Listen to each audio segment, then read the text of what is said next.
Persoalan siapa atlet yang bakal bergandingan dengan Goh Liu Ying sebagai pembawa bendera ketika upacara pembukaan sudah terjawab selepas Majlis Olimpik Malaysia selesai bermesyuarat pada pagi Selasa. Pada masa sama juga, Tan Sri Noza Zakaria juga turut menamakan individu yang bakal berperanan selaku chef de mission di Tokyo nanti selepas Datuk Lee Chong Wei sah tidak ke Tokyo akibat faktor kesihatan. As far as CDM, sebagaimana kita dah semalam Menteri dah buat pengumuman selepas mengadakan perbincangan dengan saya dan juga Datuk Wira Lee Chong Wei, kita akan tetap mengekalkan Datuk Lee Chong Wei sebagai CDM.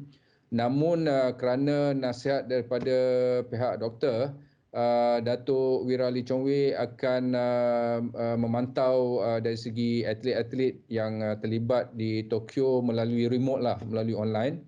Namun gerak kerja operasional di Tokyo akan dilakukan oleh Datuk Nazif.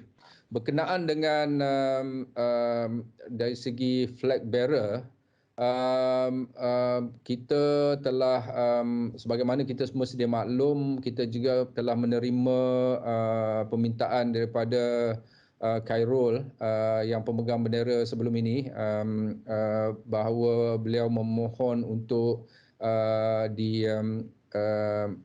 dikecualikan kerana memandangkan beliau akan mengambil bahagian dalam mixed team yang akan diadakan peringkat kelayakan satu hari selepas pembukaan Tokyo Olimpik.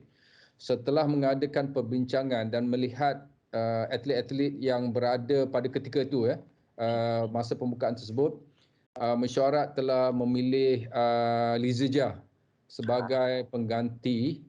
Dan ini mewakili daripada pertama sekali kerana atlet-atlet yang berada pada ketika itu. Yang kedua ialah mewakili atlet-atlet first timer. Zijia menjadi pemain badminton ketiga yang dipilih sebagai pembawa jalur gemilang di Olimpik selepas Datuk Lee Chong Wei di Olimpik Rio 2016 dan Razif Sidik di Barcelona 1992. Anak kelahiran Kedah ini tidak menyangka diberikan penghormatan sedemikian dalam penampilan sulungnya di Olimpik, apatah lagi turut dijadikan sandaran sebagai prospek pingat di Tokyo. Dan Zijia juga tidak sabar menantikan undian babitkan badminton yang akan berlangsung Khamis ini dengan dia diletakkan sebagai pilihan ke-9 kejohanan. Hai, so saya pun baru dapat news dari BAM tadi petang masa tengah makan lunch lagi. So mereka cakap inform saya bahawa saya jadi tu pembawa jalur gemilang lah. So memang rasa surprise lah kan. Saya pun tak pernah fikir memang ada chance ini, dan saya pun tak tahu mungkin saya fit ke untuk posisi ini, sebab saya rasa memang ada yang lain punya abang-abang dan kakak-kakak, mereka lebih experience dari saya. So memang first saya rasa kena thank you lah. Kena thank you bagi OCM, MSN dengan BAM sebab ada big trust kepada saya untuk jadikan saya pembawa jalur gemilang ini, sebab saya rasa tempat ini bukan senang. Saya rasa tempat ini memang tanggungjawab yang besar. So tapi untuk saya ini tidak akan jadi pressure saya untuk compete di Olimpik nanti. Saya rasa ini adalah satu confident, tambah confident untuk saya compete di Olimpik nanti, dan pun adalah satu semangat untuk saya nanti untuk compete di first Olympic saya. So saya harap dengan semangat and confident ini saya lebih confident lah untuk compete di Olimpik nanti. Hopefully ada good result lah. Penyertaan di Olimpik Tokyo sememangnya istimewa dan turut memerlukan komitmen tinggi dari aspek kesihatan dan keselamatan ekoran COVID-19. Justru MOM turut memutuskan setiap atlet wajib melakukan saringan sebelum dan sebaik tiba di Tokyo, selain terbuka mengikut saranan yang diberikan penganjur. Penjarakan fizikal dan pemakaian penutup mulut dan pelindung muka juga menjadi kewajipan. Sementara itu, Majlis menghadap dan pengurniaan jalur gemilang oleh Yang di-Pertuan Agong Sultan Abdullah Riayatuddin Al-Mustafa Billah Shah menerima menghadap Menteri Belia dan Sukan Datuk Seri Rizal Merican di Istana Negara pada Selasa. Turut hadir dalam majlis yang berlangsung pada jam 4 petang tadi, Presiden Majlis Olimpik Malaysia Tan Sri Nozar Zakaria dan Presiden Majlis Paralimpik Malaysia Datuk Seri Megati Syariman. Pada sesi ini, Yang di-Pertuan Agong berkenan mengurniakan jalur gemilang kepada Menteri Belia dan Sukan sebagai tanda simbolik penerimaan bagi pihak kedua-dua kontingen negara ke Sukan Olimpik dan Sukan Paralimpik Tokyo 2020. Seri Paduka Baginda sempat menzahirkan ucapan tahniah selain mengharapkan semua kontingen mampu lakukan aksi terbaik dalam misi raih emas pertama Olimpik untuk negara di Tokyo nanti.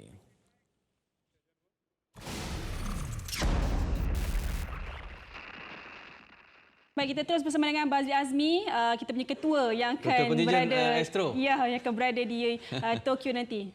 Okey, baik Bazli, walaupun tidak bertugas, terima kasih sudi bersama kami.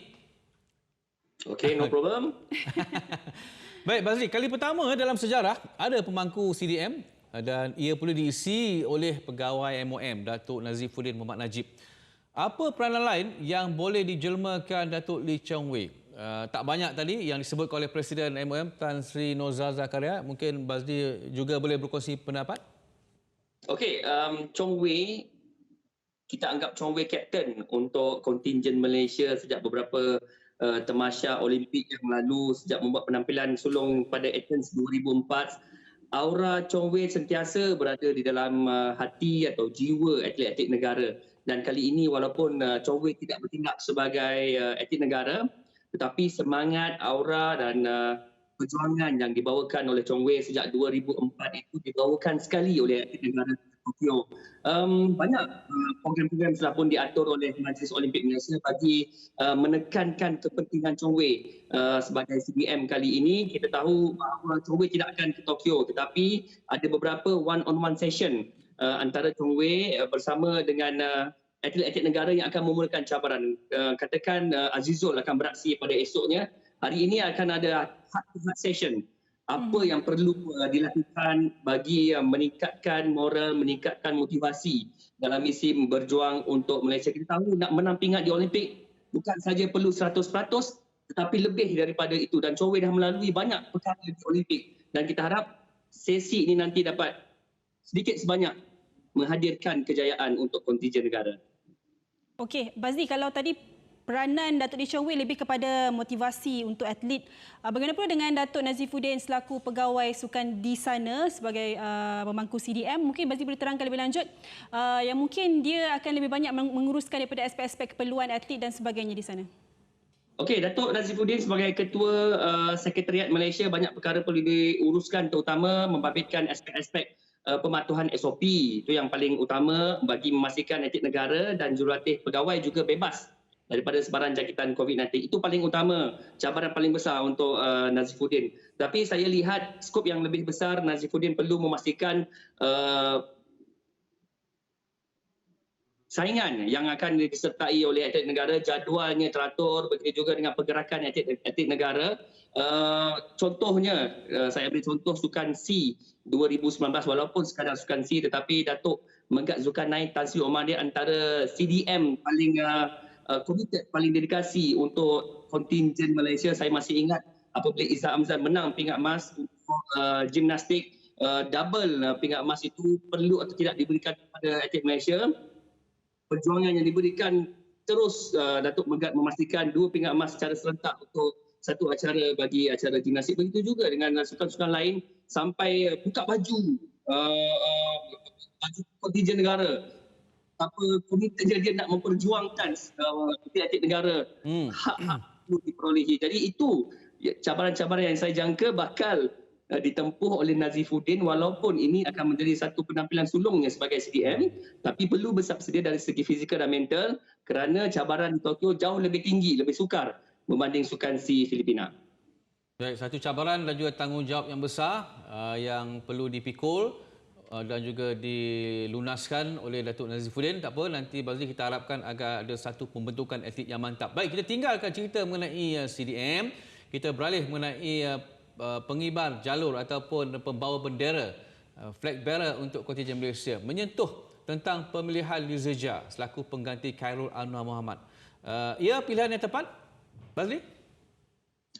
Dengan apa yang kita ada sekarang ini, itu saja yang kita ada. Zizia sepatutnya mampu untuk menghadirkan kepercayaan yang sudah diberikan oleh Majlis Olimpik Malaysia. Kalau kita lihat senarai-senarai atlet lelaki yang ada di Tokyo nanti, kebanyakannya mereka yang bergerak awal. Saya ambil contoh Khairul Nizam Muhammad Effendi dari Pelayaran, begitu juga Wilson Sim perenang negara. Mereka ini antara calon yang dikaitkan sebagai pembawa bendera, tapi akhirnya Zizia yang dipilih. Zizia juga berada sebagai calon, tapi apa yang penting ketika ini ialah Zizia perlu memastikan bahawa bukan saja tugas pembawa bendera itu, tetapi tanggungjawab sebagai atlet contoh, sebagai prospek pingat berjaya dilunaskan. Kalau kita lihat beberapa edisi Olimpik yang lalu, Azizul bertindak sebagai pembawa bendera Olimpik 2008 dalam acara pecut individu pada peringkat suku akhir. Pandarila Rinong London 2012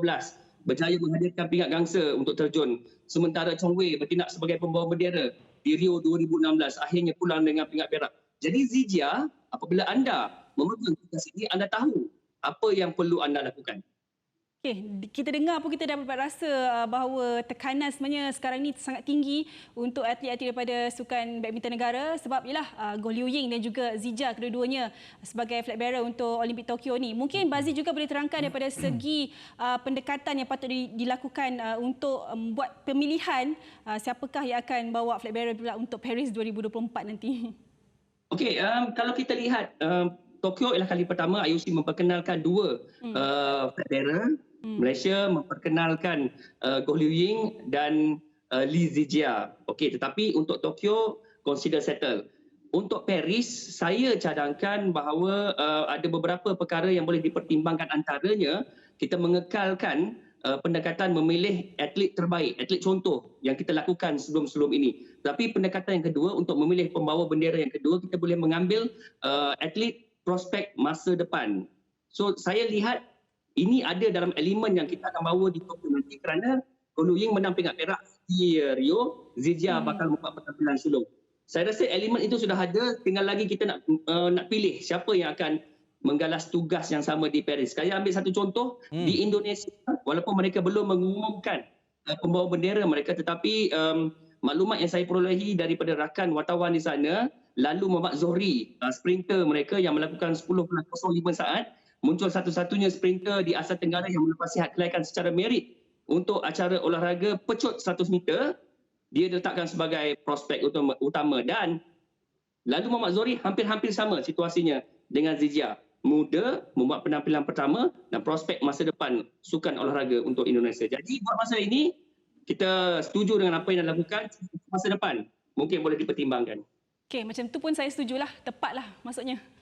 Kita harapkan ada pingat yang dibawa pulang oleh pembawa bendera kita. Baik, terima kasih Bazli. Selamat bercuti. Terima kasih Bazli Azmi.